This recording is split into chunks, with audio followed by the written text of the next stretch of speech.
রাধে রাধে। জয় শ্রীকৃষ্ণ। নমস্কার বন্ধুরা, আশা করি আপনারা সবাই ঈশ্বরের আশীর্বাদে ভালো আছেন, সুস্থ আছেন। আজকে নতুন পর্বে আপনাদের সকলকে জানাই আন্তরিক শুভেচ্ছা ও স্বাগত। আগামী 13ই মে 2026 বাংলা 29শে বৈশাখ 1433 বঙ্গাব্দ বুধবার বৈশাখ মাসের অন্যতম অপরা একাদশী। সনাতন হিন্দু শাস্ত্র মতে বৈশাখ মাসের কৃষ্ণপক্ষের অপরা একাদশী তিথিকে অত্যন্ত পবিত্র দিন হিসাবে দেখা হয়। পুরাণে বলা হয়েছে এই একাদশী পাপ থেকে মুক্তি দেয় এবং পুণ্য প্রদান করে। অপরা নামের অর্থ অসীম, যা এই একাদশী ব্রত থেকে প্রাপ্ত অসীম আশীর্বাদ এবং আধ্যাত্মিক পুণ্যের প্রতীক। শাস্ত্রে বলা হয়েছে যে ব্রহ্মহত্যা, চুরি, অসত্যতা বা কোনো পবিত্র পেশায় মিথ্যাচারের মতো গুরুতর পাপ এই ব্রতের মাধ্যমে ক্ষমা করা যায়, যদি তা সত্যকারের ভক্তি সহকারে করা হয়। আধ্যাত্মিক পবিত্রতা, মানসিক শান্তি এবং ভগবান বিষ্ণুর ভক্ত যে কোনো ব্যক্তির জন্য অপরা একাদশী ব্রত একটি সুবর্ণ সুযোগ।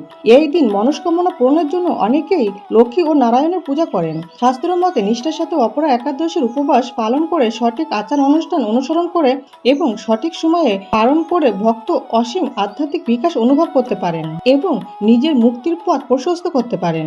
অপরা একাদশীর দিন বিভিন্ন ধরনের পুজো অনেকেই করে থাকেন।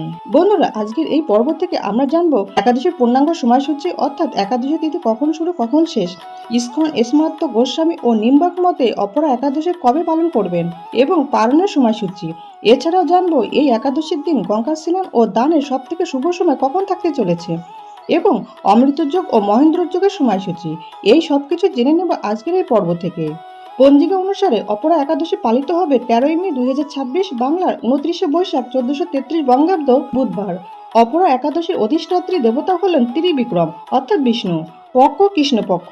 একাদশী তিথি আরম্ভ হবে 12ই মে 2026 বাংলার 28শে বৈশাখ 1433 বঙ্গাব্দ মঙ্গলবার সকাল 9:57 থেকে এবং একাদশী তিথি সমাপ্ত হবে 13ই মে 2026 বাংলার 29শে বৈশাখ 1433 বঙ্গাব্দ বুধবার সকাল 9:03 ইস্কন, স্মার্ত গোস্বামী ও নিম্বাক মতে অপরা একাদশী ব্রত ও উপবাস পালিত হবে 13ই মে 2026 বাংলার 29শে বৈশাখ 1433 বঙ্গাব্দ বুধবার।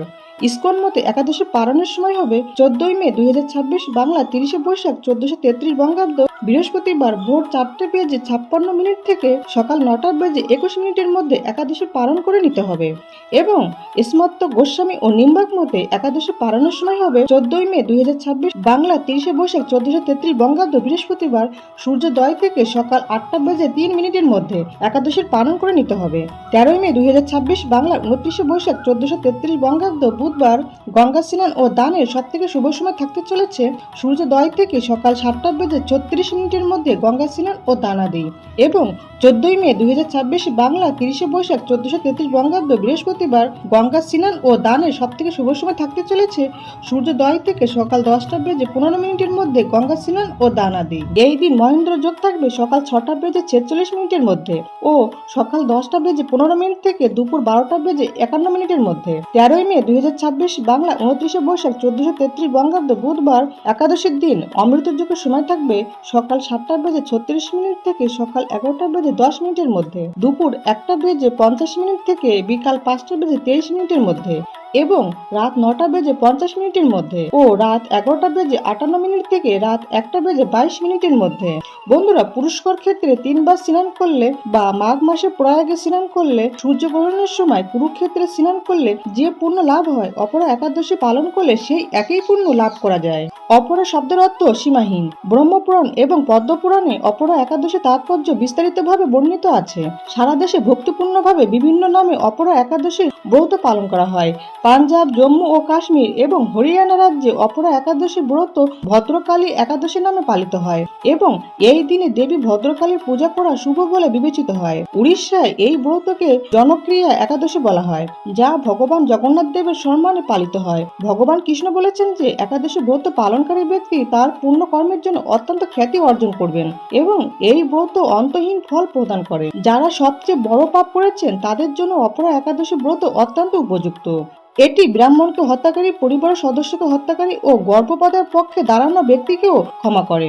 বন্ধুরা, এই একাদশীর দিন আমিষ খাবার যেমন মাছ, মাংস, ডিম, পেঁয়াজ, রসুন, মসুর ডাল ইত্যাদি তামসিক আহার এড়িয়ে চলুন এবং রান্নায় সাধারণ লবণের পরিবর্তে সন্দক লবণ আর সরিষা তেলের পরিবর্তে ঘি ব্যবহার করুন। বন্ধুরা, একাদশী করলে শুধু যে নিজের জীবনে সদ্গতি হবে তা নয়, কারোর পিতামাতা নিজ কর্মদোষে নরকবাসী হন তবে তাদের পুত্রই একাদশী করে পিতামাতাকে নরক থেকে উদ্ধার করতে পারেন। এই একাদশী এতটাই শক্তিশালী। অপরা একাদশীর এই বিশেষ শুভ দিনে গঙ্গা বা যে কোনো পবিত্র নদীতে স্নান করলে তা প্রচুর পুণ্য ও আধ্যাত্মিক আশীর্বাদ নিয়ে আসে বলে বিশ্বাস করা হয়। এই দিন স্নানের পর ভগবানের নাম জপ করুন। উপবাসের সময় জপ করলে তা আপনার শরীরের চারপাশে একটা ঢাল তৈরি করে এবং আপনাকে সকল ধরনের নেগেটিভ শক্তির হাত থেকে রক্ষা করে। অপরা একাদশী শুধুমাত্র একটি ব্রত নয়, এটি বিশ্বাস, ভক্তি ও আধ্যাত্মিকতার এক শক্তির উৎস। এই দিন কোনো প্রকার নেশা জাতীয় কোনো খাবার গ্রহণ করবেন না। অপরা একাদশী ব্রত পালনের সময় চা, বিড়ি, সিগারেট, পান, কফি, মদ ইত্যাদি নেশা জাতীয় খাবার না খাওয়াই ভালো। বন্ধুরা, শাস্ত্রে বলা হয়েছে একাদশী পালন করা আমাদের সকলেরই কর্তব্য এবং যারা একাদশী করবেন এই দিন পঞ্চ রবি শস্য এড়িয়ে চলবেন, কারণ পঞ্চ রবি শস্য একাদশীতে গ্রহণ করলে ব্রত নষ্ট হয়। পঞ্চ রবি শস্যের মধ্যে পড়ে সর্ষে বা সর্ষের তেল, সয়াবিন এবং তিল তেল, এছাড়া চাল, মুড়ি, চিড়া, আটা, ময়দা, ছাতু, খই ইত্যাদি এবং ডাল জাতীয় সকল প্রকার খাদ্য যেমন মুগ, মুসুর, ছোলা, মটর, বটবটি ইত্যাদি। এই খাবারগুলি এই দিন গ্রহণ করবেন না। অপরা একাদশী ব্রত পালন করার সময় আম, কলা, পেঁপে, তরমুজ, আনারস, লেবু ইত্যাদি ফল, ছানার সন্দেশ, আলু, গোলমরিচ, সামা চাল এবং সিঙ্গারার আটা বা পানি ফলের আটা দিয়ে তৈরি লুচি বা পরোটা খাবারগুলি খাওয়া যেতে পারে। এই দিন তুলসী পাতা দিয়ে ভগবান বিষ্ণু বা ভগবান কৃষ্ণের পূজা করুন, পূজা পাঠ করুন, বিষ্ণু সহস্রনাম পাঠ করুন, গীতা পাঠ করুন ও নাম সংকীর্তন করুন, কারণ নাম সংকীর্তন সর্বোত্তম সাধনা। এই দিন সন্ধ্যায় প্রদীপ জ্বালিয়ে নাম সংকীর্তন করতে পারে এবং পরের দিন অর্থাৎ দ্বাদশীতে কোনো ব্রাহ্মণ বা গরিব মানুষকে আপনার সাধ্যমতো কিছু দান করে একাদশী পালন বা ব্রত ভঙ্গ করুন। একাদশী ব্রত পালনের মূল উদ্দেশ্য কেবল খাওয়া দাওয়ার বিধি নিষেধ নয়, নিরন্তর ভগবানের নাম স্মরণ, মনন ও শ্রবণ কীর্তন এবং গীতাপাঠ, ভগবত পাঠের মাধ্যমে একাদশীর দিনটি অতিবাহিত করতে হয়। একাদশী পালনের সময় কলহ, পরনিন্দা, পরচর্চা, মিথ্যা কথা বলা, ক্রোধ, ঈর্ষা সম্পূর্ণরূপে নিষিদ্ধ। বন্ধুরা, এই অপরা একাদশীর দিন ভুলেও খাবেন না এই তিনটি সবজি। এই তিনটি সবজি খেলে পরিবারের মধ্যে বিভিন্ন রকমের অশান্তি সৃষ্টি হতে পারে। সবজি তিনটি হলো বেগুন, সিম এবং পুঁই শাক। এছাড়া এই দিন চুল দাড়ি কাটা তথা ক্ষৌরকর্ম ও নখ কাটা সম্পূর্ণরূপে নিষিদ্ধ। বন্ধুরা, এখন আমরা শুনবো অপরা একাদশীর ব্রত কথা ও মাহাত্ম্য। রাধে রাধে, জয় শ্রীকৃষ্ণ। মহারাজ যুধিষ্ঠির শ্রীকৃষ্ণকে বললেন, হে কৃষ্ণ, জ্যৈষ্ঠ মাসের কৃষ্ণপক্ষে একাদশীর নাম কি এবং তার মাহাত্ম্যই বা কি? আমি শুনতে ইচ্ছা করি, আপনি অনুগ্রহ করে তা বর্ণনা করুন। শ্রীকৃষ্ণ বললেন, হে মহারাজ, মানুষের কল্যাণের জন্য আপনি খুব ভালো প্রশ্ন করেছেন। বহু পুণ্য প্রদানকারী, মহাপাপ বিনাশকারী ও পুত্র দানকারী এই একাদশী অপরা নামে খ্যাত।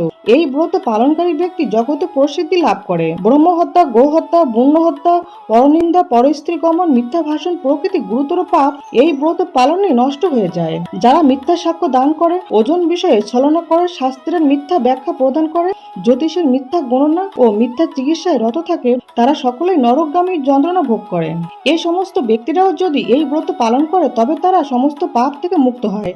ক্ষত্রিয় যদি স্বধর্ম ত্যাগ করে যুদ্ধক্ষেত্রের থেকে পালিয়ে যায় তবে সে ঘোরতর নরকগামী হয়, কিন্তু সেও যদি এই ব্রত পালনে মুক্ত হয়ে স্বর্গগতি লাভ করে। মকর রাশিতে সূর্য অবস্থানকালে মাঘ মাসে প্রয়াগ স্নান করলে যে ফল লাভ হয়, শিবরাত্রিতে কাশীধামে উপোস করলে যে পুণ্য হয়, গয়াধামে বিষ্ণু পাদপদ্মে পিণ্ডদানে যে ফল পাওয়া যায়, সিংহ রাশিতে বৃহস্পতি অবস্থানে গৌতমী নদীতে স্নানে, কুম্ভে কেদারনাথ দর্শনে, বদ্রিকা আশ্রম যাত্রায় ও বদ্রী নারায়ণ সেবায়, সূর্য গ্রহণে, কুরুক্ষেত্রের স্নানে, হাতি ঘোড়া স্বর্ণদানে এবং দক্ষিণা সহ যজ্ঞ সম্পাদনে যে ফল লাভ হয়, এই ব্রত পালন করলে অনায়াসে সেই সকল ফল লাভ হয়ে থাকে। এই অপরা একাদশীর ব্রত পাপরূপ বৃক্ষের কুঠার স্বরূপ, পাপরূপ কাষ্ঠের দাবা অগ্নির মতো, পাপরূপ অন্ধকারের সূর্য দৃশ্য এবং পাপ হস্তি সিংহ স্বরূপ। এই ব্রত পালন না করে যে ব্যক্তি জীবন ধারণ করে জলে বুদবুদের মতো, তাদের জীবন মৃত্যুই কেবল সার হয়। অপরা একাদশীতে উপোস করে বিষ্ণু পূজা করলে সর্বপাপ মুক্ত হয়ে বিষ্ণুলোকে গতি হয়। এই ব্রত কথা পাঠ ও শ্রবণ করলে সহস্র গোদানের ফল লাভ হয়। ব্রহ্মাণ্ড পুরাণে এই ব্রত মাহাত্ম্য বর্ণনা করা হয়েছে। অত ব্রত মাহাত্ম্য কথা সমাপ্ত। রাধে রাধে, জয় শ্রীকৃষ্ণ। বন্ধুরা, আশা করি ভিডিওটি আপনাদের সামান্য হলেও উপকারে আসবে। ভগবান কৃষ্ণ ও মা লক্ষ্মীর কৃপায় আপনারা সবাই ভালো থাকুন, সুস্থ থাকুন এই প্রার্থনা করি। আজকের ভিডিওটি আজ এই পর্যন্ত। সবাই খুব ভালো থাকবেন, সুস্থ থাকবেন। দেখা হচ্ছে আগামী পর্বে। জয় ভগবান কৃষ্ণ, জয় মা লক্ষ্মী। রাধে রাধে।